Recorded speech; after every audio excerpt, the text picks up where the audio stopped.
का नंबर आशीष ठीक ही ठाक दिखाई पड़ रहा है। ऑब्वियसली ये एक फार्मा कंपनी है जिसके अंदर रेवेन्यू का इतना इम्पैक्ट नहीं देखने को मिल रहा है, और numbers on the cleaner side आपको दिखेगा कि रेवेन्यूज़ में 14% का इंक्रीज़, लास्ट ईयर का बेस छोटा था तो 115% से आपका पैड बढ़ा है। मतलब काफ़ी यहाँ मोमेंटम वाइज आप देखेंगे तो नंबर्स काफ़ी स्ट्रॉन्ग है।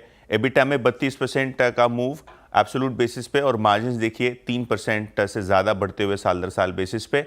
ओवरऑल अगर हम यूएस सेल्स की बात करें तो Q4 में 17% का यहाँ इजाफा देखने को मिला है, और कहीं ना कहीं $245 मिलियन का जो एक्सपेक्टेशन था उसी तर्ज पे आपको नंबर आते हुए दिखाई दिए हैं। नॉर्थ अमेरिका दोनों ही सिक्वेंशली और ईयर ऑन ईयर बेसिस पे बढ़ता हुआ नज़र पड़ रहा है, और उसी तर्ज पे आपको भारत भी जो इंडियन मार्केट्स है यहाँ भी 7% की ग्रोथ दोनों ही साइड पे QOQ बेसिस और YOY बेसिस पे दिखाई पड़ रहा है। एशियर मोटर्स के नंबर्स मैं कहूँगा इन लाइन विद एक्सपेक्टेशंस है। नेट प्रॉफिट अगर हम बात करें तो लगभग 1360 करोड़ रुपए के आसपास आए हैं। पोल था लगभग 1200 करोड़ रुपए के आसपास का। रेवेन्यू में 23% का जम, 27% का प्रॉफिट में जम। एबिटा में अगर हम देखें तो प्रोविजन था, इन्वेंट्री राइट ऑफ की है, जिसके कारण आपको मार्जिन्स जो है 2.5% नीचे दिखाई दे रहे हैं। लेकिन अगर आप एडजस्टमेंट करेंगे तो नंबर्स ब्रॉडली इनलाइन आपको दिखाई पड़ेंगे। रॉयल एनफील्ड क्लियरली शानदार परफॉर्मेंस है, all time high record volumes Q4 में होते हुए नजर पड़े हैं। हालांकि सीवी बिजनेस में ऑब्वियसली एज एक्सपेक्टेड थोड़ी सॉफ्टनेस है, इसके लिए कंसोल नंबर्स आपको उस तरीके से देखने को मिल रहे हैं।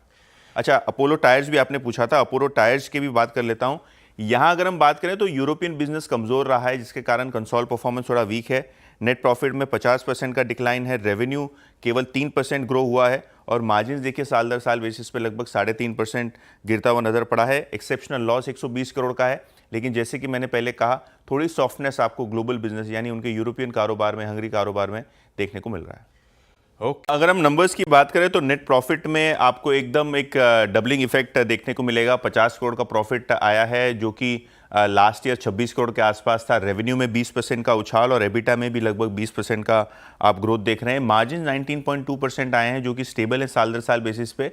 बट एक बात जान लीजिए, इनका जो टर्की ऑपरेशंस है यहाँ कंपनी ने काफ़ी सिग्निफिकेंट लॉसेस किए हैं, जो कि एक कंसोल परफॉर्मेंस पे इम्पैक्ट कर रहे हैं। हालांकि मैनेजमेंट का गाइडेंस काफ़ी शानदार है, वो एक्सपेक्ट कर रहे हैं कि अगले 2-3 वित्त वर्षों में मार्जिन्स 200 बेसिस पॉइंट यानी 2% से बढ़ेंगे। तो मुझे लगता है गाइडेंस फ्रंट पे मैनेजमेंट ने काफ़ी सारी चीज़ें बताई हैं जो कि शायद बाजार को पसंद आए।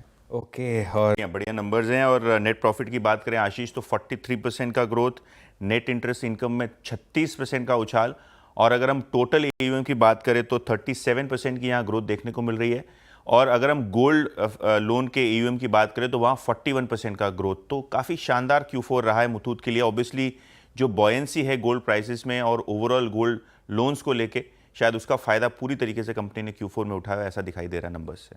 मुथूट फाइनेंस टाटा पावर्स की बात करें तो नंबर्स आपको ठीक ठाक दिखाई पड़ेंगे। नेट प्रॉफिट में 25% की ग्रोथ, रेवेन्यू 8% बढ़ा है, लेकिन एबिटा में काफ़ी अच्छा जंप है, नियरली 39% आपको एबिटा ग्रो होता हुआ दिखाई दिया है। और इसका रीज़न ये है कि कंपनी का जो रिन्यूएबल पावर बिजनेस है यहाँ आपको प्रॉफिटेबिलिटी बढ़ती हुई नज़र पड़ रही है। कंपनी के प्रेस रिलीज के हिसाब से TP सोलार ने लगभग 422 करोड़ का प्रॉफिट रिपोर्ट किया है FY25 के लिए, और इनका जो टॉपकॉन सेल मैन्युफैक्चरिंग यूनिट है चेन्नई के आसपास, वहाँ आपको प्रोडक्शन शुरू होता हुआ नज़र पड़ा है। इसके अलावा जो ट्रांसमिशन एंड डिस्ट्रीब्यूशन बिजनेस है यहाँ भी आपको प्रॉफिट में 50% की ग्रोथ होती हुई नज़र पड़ी है। तो जो सेगमेंटल परफॉर्मेंस है वो आपको डिसेंट दिखाई पड़ रहा है, और शायद आगे जाके जो कंपनी के सोलार प्रोजेक्ट्स हैं और सोलार सेल मैन्युफैक्चरिंग यूनिट्स हैं, इनसे आपको एक ट्रैक्शन आता हुआ नज़र पड़ सकता है।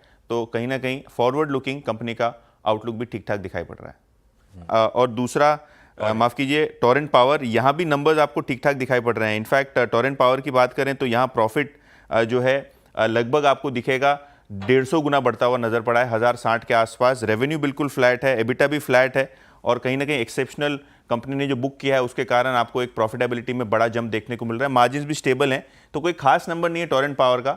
इसकी बदले अगर हम टाटा पावर को कंपेयर करें तो उनके नंबर थोड़े बेहतर दिखाई पड़ रहे हैं। टोरेंट तो थोड़ा नहीं, पूरा ही स्टेक वेंट अपना बेच रहा है, और इसके बाद कार्बोरंडम यूनिवर्सल यानी मुर्गप्पा ग्रुप ही कंपनी का प्रमोटर बचेगा। और सबसे मजे की बात यह है कि कंपनी जो है 30% का OFS का बेस इक्विटी सेल करेगी और 7.5% और, तो कुल मिला के 37.5% इक्विटी बेचेगी, 37.5% डिस्काउंट भी आपको देगी। तो जो फ्लोर प्राइस है वो आपको 6,500 रुपये प्रति शेयर आपको दिखाई पड़ेगा। तो 38% इक्विटी बेचेगी और 37-38% आपको डिस्काउंट भी मिलेगा।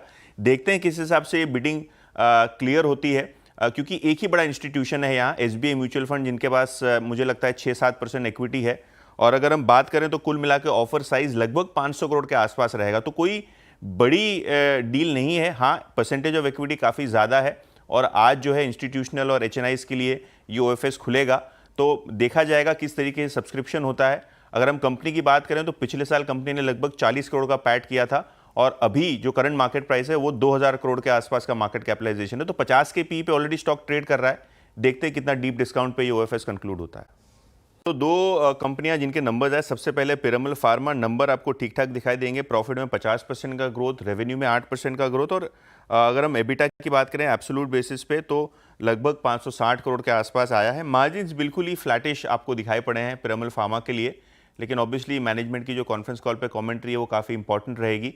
तो देखते हैं। स्टॉक रनअप हो चुका है ऑलरेडी और नंबर्स भी ऐसे कोई खास निकल के नहीं आए। और उसी तर्ज पे सनोफी के नंबर्स भी कहें तो कोई खास नहीं है। इनफैक्ट प्रॉफिट आपको 12.5% नीचे देखने को मिल रहा है। रेवेन्यूज़ में केवल 5% की ग्रोथ साल दर साल बेसिस पे।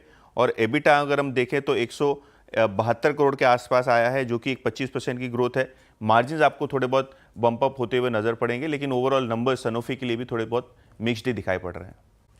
सन